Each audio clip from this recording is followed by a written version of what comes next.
Ош шаарында Жогорку кеңештин депутаты, социалдык саясат боюнча комитеттин төрагасынын орун басары Айбек Маткеримов менен шаардагы социалдык мекемелердин жетекчилери жана өкүлдөрүнүн жолугушуусу болуп өттү. Анда социалдык тармактын көйгөйлүү маселелери, жаштардын шаардык кеңештин депутаттарынын саламаттыкты сактоо тармагынын өкүлдөрүнүн сунуштары угулду. Ош шаарындагы ооруканалардын абалы, бөлүмдөрдүн бир жерде жайгашпагандыгы, окуу жай катары курулушу баштала турган имаратты талкууга алышты.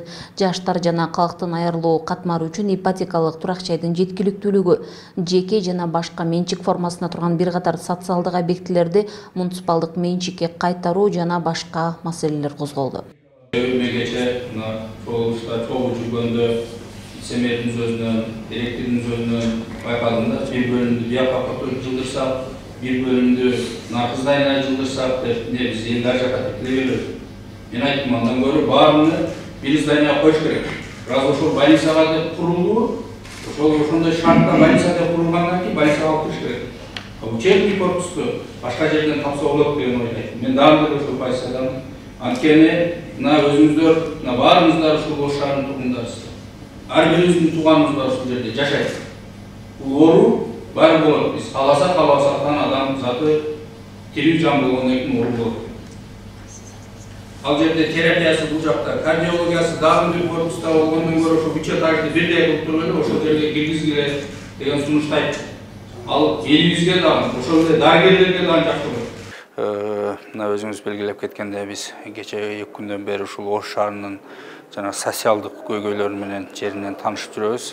Бул маселени бир Ош шаардык кеңештин депутаттары, ушул шаардык кеңештин социалдык саясат жаштар боюнча туруктуу комиссиянын төрагасы Болот Байетов жана ошол комиссиянын мүчөлөрү менен биргеликте мага сунуш айтышып, мен да макулдугун берип, чогуу келип жеринен таанышып, ошол көйгөйлүү маселелерди шаардын жеринде чечилбей калган, жогорку кеңеште көтөрүлө турган маселелер болсо жардам бересиз деген ниетте чакырышкан. Мен да ушул жогорку кеңеште социалдык саясат комитетинин төрага орун басары болгондуктан макулдугун берип келип көрдүк.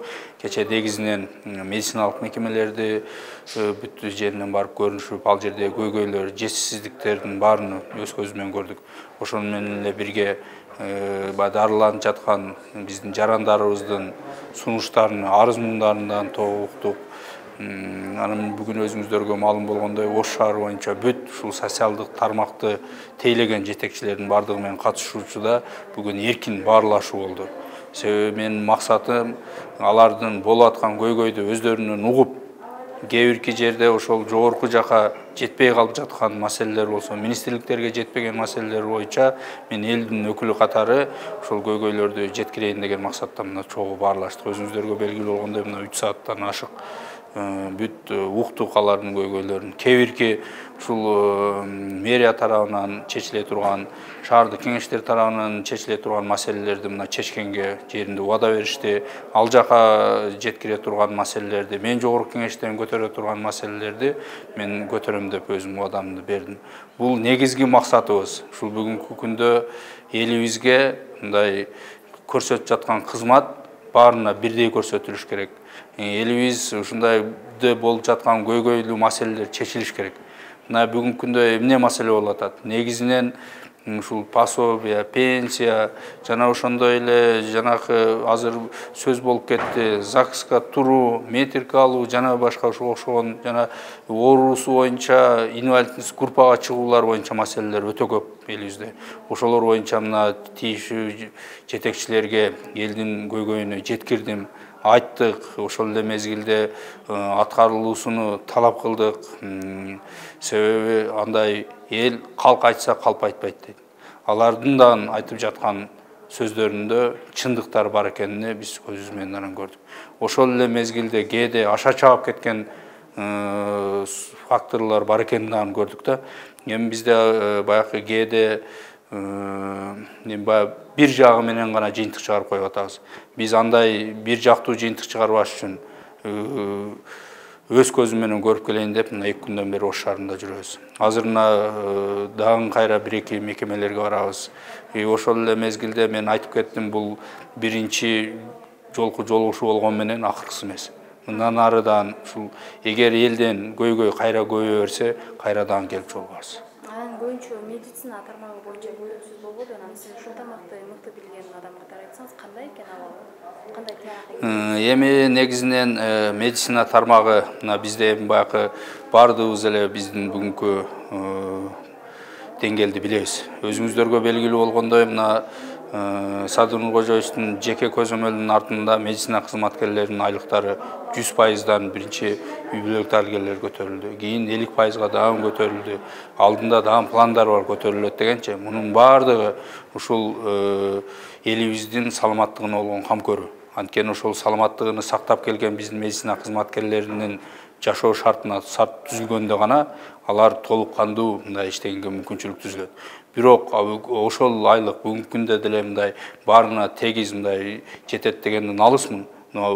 Кичине болсо да көтөрүлүп, дарыгерлерде мындай иштөөгө стимул болуп калды. Анткени айлыктын көтөрүлгөндөн кийин биздин ошол медицина кызматкерлеринин келечектеги пенсияга чыгуу дагы маселеси чечилет да, пенсияга көбүрөөк акча менен чыгат. Буга чейин көргөнсүздөр канча ошончо жыл иштеп 1000 сом, 2000 сом менен пенсияга чыгып келген. Ал жагынан жакшы каралып атат. Ошол эле мезгилде мына УКМК төрагасы Камчыбек Кыдыршаевичтин жеке көзөмөлүнүн артында дагы биздин убагында өтүп кеткен социалдык мекемелер кайра мамлекетке кайтарылып атат. Бул дагы болсо ошол биздин элге болгон камкордук болуп атат. Ошол эле больницанын кээ бирки убагында менчиктеширип кеткен жерлери уже кайтуу стадияларында экен. Булар негизинен мындай адамды кубандырарлык. Ошол эле мезгилде кээ бирки убакыттарда эми баягы медицинабыз бардыгы жогорку деңгээлде дештен алыспыз. Кээ бирки заманбап медициналык жабдыктардын жок экени байкалды. Ошол эле мезгилде алар эми баягы көп акча тургандыктан кээ бирки убагында мындай тендерлер өткөрүлбөй калгандыктан алынбай калгандар бар экен. Алардын бардыгын ошол Минздравга жеткирип, ал көйгөйлөрдү айтабыз. Ошол эле мезгилде кээ бирки баягы бизде лабораториялык изилдөөлөр жүргүздү, анализдерди чыгара турган кээ бирки аппаратуралар жоктугунан көпчүлүк учурда элдерибиз баягы частный, жеке лабораторияларга тапшырганга аргасы болуп атат. Ал жактагы көйгөйлөр айтылды. Буюрса эми биздин буга чейинки топтолуп калган көйгөйдү тез күнүнүн ичинде чечиш кыйын экен. Ар бири мына чекеден чечилип келе атат. Мен өзүм ошол медицина тармагын түшүнгөн инсан катары буюрса бүт көйгөйлөрдү тиешелүү министрликке, жогору жактарга жеткирип, жакынкы жылдарда биздин медицинанын дагы мындай жакшы жолго буруп өнүктүрөбүз.